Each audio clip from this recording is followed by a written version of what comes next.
Jacobs.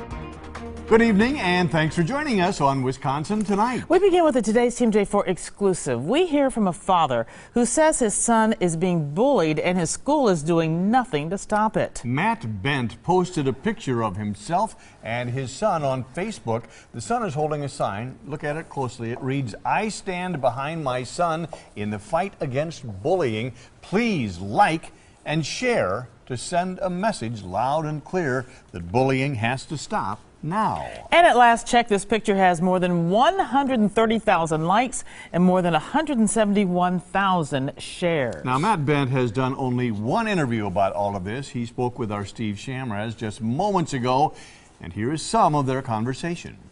Which is more surprising to you, that a kid's going to do this to another kid, or that the school is going to handle it the way that it did? The school.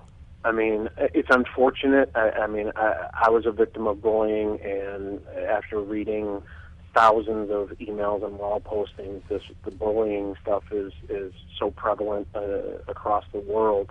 I'm getting posts from Australia to Canada to Mexico, all over I think I've gotten in every state.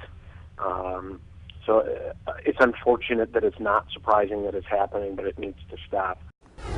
And we're going to hear more of Steve's interview with Matt Bent tonight on Live at 10. The Kaukauna School District, by the way, held a news conference this afternoon to address Bent's concerns that nobody's done anything to stop his son from being bullied.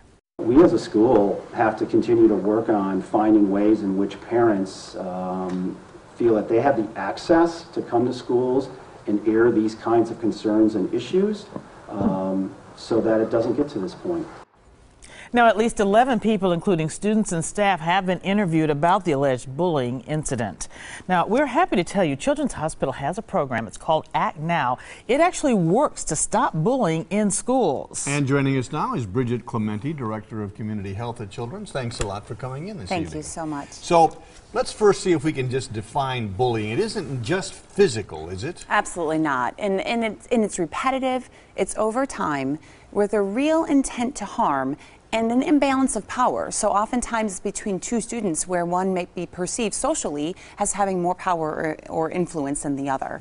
And to your point, it's certainly not just physical, it's verbal, it's emotional, and certainly in this day and age, it's also cyber. And it's so dangerous and crippling for kids emotionally. What can we all do to help try to prevent bullying? Well, the reason that our program is called Act Now is because it really focuses on the bystanders. And so when you look at the statistics, 1 out of every 10 engages in bullying behavior.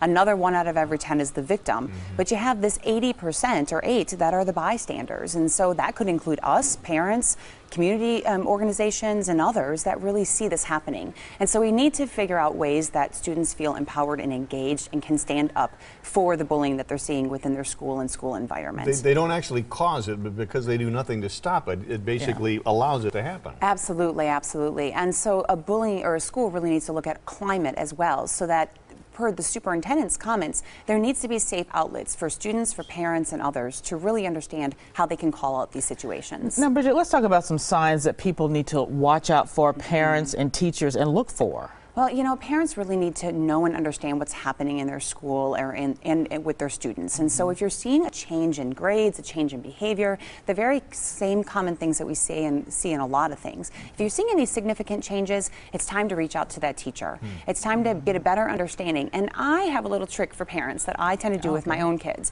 You listen to the conversations that the kids are having in the car when you're driving around, and kids in middle school, there's a lot of taxiing going on with parents. Good point. And there's a lot of conversations that happen that can provide parents a lot of insight to what might be happening within the school, on the playground, and in other places. Yeah, a lot of kids don't want to open up about this because they might feel embarrassed, and they really need to. In some of the research that we did in the development of our program, we learned the last place that students really reach out is to their parents, which is really hard to hear as a parent. But I think we have to find creative ways to build that safety net around our kids and to give them outlets of other trusted adults. Yeah, good advice. Yeah, very widespread, important. troubling problem. Very Bridget concerning. Clementi, we appreciate Bridget Clementi of Children's Hospital. Thank you for being with us this evening. By the way, we're going to have a lot more on this story coming up tonight.